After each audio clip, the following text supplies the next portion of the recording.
Hi guys, in this video I'll show you how to open a Yahoo Mail without any verification code. So first of all, open the Yahoo website yahoo.com. As you can see, I'm here, and from here on the right side you can see these two options, either sign in or email. Just click on this Yahoo Mail option.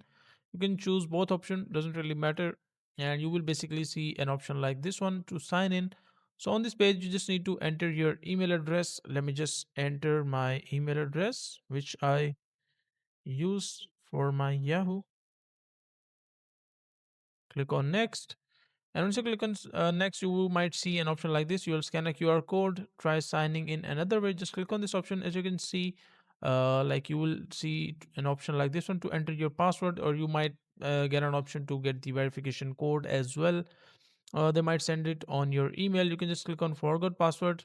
And as you can see, sign in with Google, which is directly logged in with my Google account. But if you have added any kind of, let's say, recovery mobile number or recovery email address, they will send the basically code to that email address or phone number, which you can use to sign in back to your Yahoo account. But unfortunately, if you do not like add your backup email or backup phone number, so you won't be able to sign in. So in that case, what you can do is just click on help section and contact their support team. Basically, you just need to go through this option, click on contact us account. I forgot my ID. Just write down your problem details and click on get started, and they will get back to you. So that is a simple and easy process of how you can do that.